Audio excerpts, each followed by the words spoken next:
everybody. This video is to walk you guys through the syllabus and the course calendar. I'm going to go as quickly as I can. There's a lot to cover here. So I have uploaded all this information not only in an accessible format here, but as a Word document so that you guys can download that if need be. You can always find the syllabus and the course calendar both in the syllabus tab here and in the modules at the top of the modules. You'll see it here as well as in the week 1 module. So there's a lot of places you can find it. So this course is 3 credits, runs January 21st to May 14th.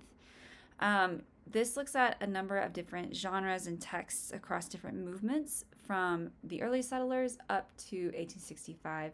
So as we sort of explore this changing and growing American identity, quote unquote American identity, we look at not only the canonical text, so the text that you've most likely heard of from, say, Edgar Allan Poe and Thoreau and Emerson and Ben Franklin, but you also read a lot of non-canonical texts, so texts from more marginalized voices like Phyllis Wheatley or Judith Sargent Murray, that really give you a purview into the groups who were helping to shape this identity but may not have been part of that majority. And I think it's very important that we have that understanding of those more marginalized voices. So if you need it, email me through Canvas. I'll always email you back. If you need support, we can do a meeting online just upon request. You guys can read the course outcomes and goals yourself, but basically you will need access to Canvas for this course, the appropriate application software. Really, Microsoft Word is what is required. You'll see at the bottom of this page there's a technology resource tab.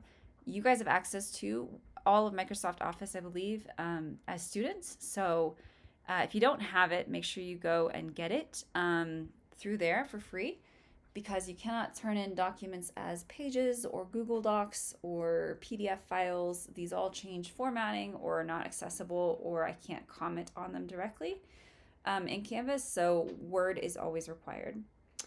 There is a textbook, the Norton Anthology of American Lit Beginnings to 1865. There's 2 volumes, volume A and B. And I say any edition is acceptable.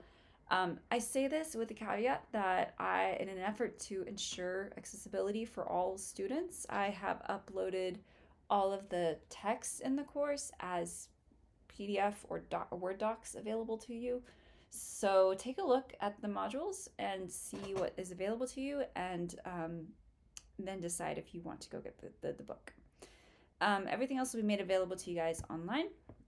You can always expect a response from me within 24 hours to any Canvas questions, or to any email questions sent via Canvas. We've also included the department contacts for you there. If you're not familiar with Canvas, make sure that you go and familiarize yourself with it. Within this modules at the top, you'll see that there is a Canvas 101 video that's available to you that will tell you how we're using Canvas for this course. As far as generative AI, obviously AI is a huge help in a lot of ways. You guys will use it all the time in the business world. But I want to make it clear that for the purposes of this course, we're really working on critical thinking, written analysis, and written argumentation. So AI, ChatGPT, whatever it is, should not be doing the work for you. You can certainly use it to help you refine, to help you with outlines or ideas, but I do not want to see AI doing the analysis for you. It is becoming increasingly clear. Not only are there detection tools in place for this, but it is becoming very increasingly clear to many instructors whenever you're utilizing AI, has a certain kind of tone, a certain approach, and quite honestly, it's quite generic and usually doesn't hit the mark as far as the nuances and analysis needed to be successful. And I say this after having watched for a couple of years. When students are very clearly using AI, the average grades for the AI assignments are in fact lower. So I truly recommend that you write your own content. You will get farther, and I believe you'll be more successful in this course if you're utilizing your own cognitive critical thinking, rather than asking AI to write a generic high-level response, which really doesn't, as I said, meet the mark of the analysis and nuance that's needed. So in other words, don't use AI to do your work for you in this course. Use it as a resource to help you with outlines or things like that, but not to do your actual work. So you guys can see there are 3 major unit essays within this course, and the first unit is focused on beginning, so Columbus up through, or early explorers up through the Enlightenment movement, so the Revolution. Um, that essay is 15% of your grade. The second unit, I've actually combined what normally I would break out into 2 movements and 2 essays. I don't want you guys to have to write another essay. So I've combined the Romanticism and the Enlightenment movement together in a second unit, and that's 20%, that major essay. And unit 3 is Transcendentalism, so that will take us from Emerson up through 1865, and that's 25%. Quizzes are 10, major writing assignments are 5, blogs are 10, discussion boards are 10, and then your attendance participation is 5. If you guys have any major extenuating circumstances that happen throughout the semester and you can't complete the course, we will work together with the college to do an incomplete. This is, again, for something extreme, but if it's something that you cannot finish the course on time, in that case, we work with the college. We establish a time when you will finish it and you complete those assignments at a later date. But that is for something that, again, that is very extreme and extenuating. Essays and major writing assignments, everything is due on Sunday night of the assigned week at 11:59 p.m. Everything must be formatted for MLA. You guys will have resources on MLA, but the basic guidelines are here for you guys. That's the research methodology that we use. Everything has to cover works read in this course. This goes back to the AI thing. Sometimes students have AI do their work and they write about texts that we have not read in this course, and for some reason submit that. So I just make that very clear. Everything is over works read in this course. And then, of course, everything is checked for plagiarism through Turnitin. The grade breakdown is pretty standard. You guys can see it there. You can track your grades throughout the semester in the Gradebook tool. I do keep it pretty updated so you always know where you stand. It is a weighted grade, so just keep that in mind. And then everything is returned within 2 weeks of the original due date. Now that's really for major assignments. I do have multiple sections of this course and a lot of students, so I will trade off which course gets graded first on which assignments. But just know everything is returned within 2 weeks. Smaller, shorter assignments are much quicker. Late work is not accepted except for extreme extenuating circumstances. That is because you guys have the ability to work throughout the week, however best fits your schedule. And at the same time, you actually have the ability to work ahead in the course. So you have access to all weeks within a unit at once so that you guys can work ahead. If you know you have, say, a holiday or family coming or whatever it might be, a vacation. So for that reason, late work is not accepted unless it's an extreme extenuating circumstances. So something like, God forbid, you have a car crash and you end up in the hospital for a week. In that case, obviously, all I ask is that you communicate with me as soon as possible, and we will work on creating an extension for you. If you email me on Sunday night and tell me that you had to work all weekend and so you need an extension, I'm going to say no, because you had all week to do your work and you can work ahead. So in an online environment, participation just means that you are completing your assignments, you're communicating with me, you're staying on top of things. And I do just want to make a note here. On the whole, students are very responsible. On occasion, we do have students who maybe don't do their work or aren't on top of things or aren't communicating with their instructor. Make sure that you are doing those things. You know, as a college student, most of you are adults, some of you are high school students in college, but in any case, you are a college student. So it is expected that you maintain progress in the course, that you are responsible for the work that you do, and that you're communicating with the instructor on time.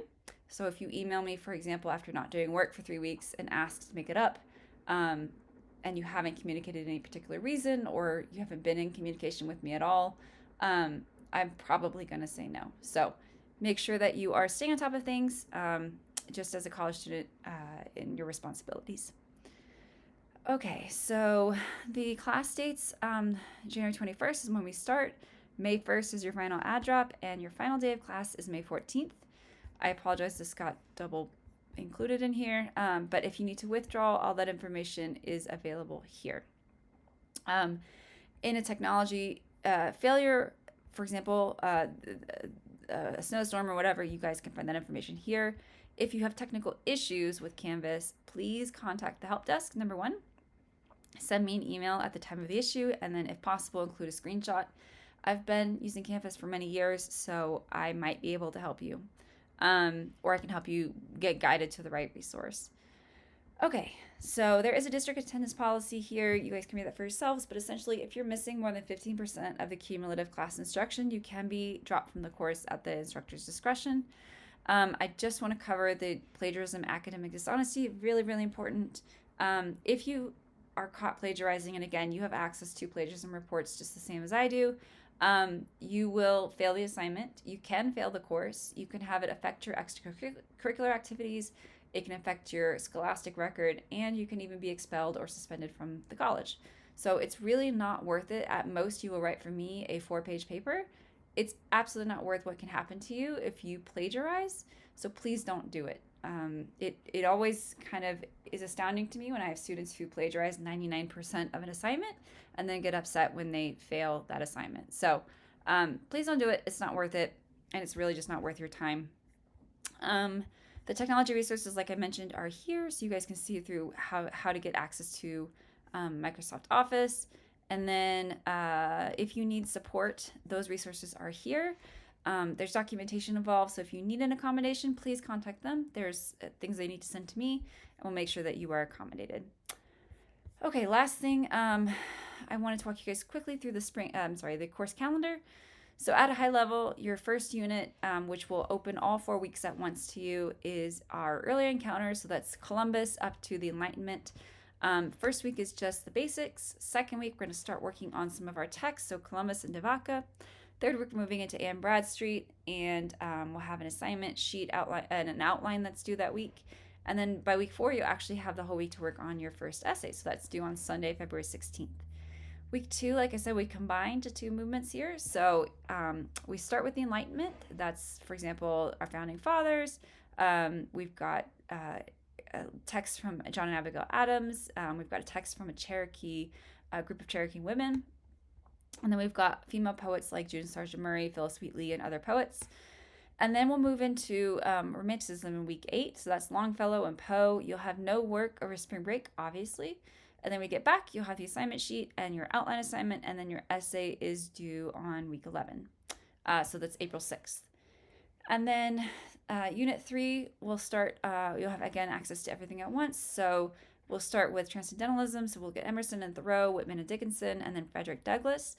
And then we'll move into your third essay assignment. So your outline will be due on week 15.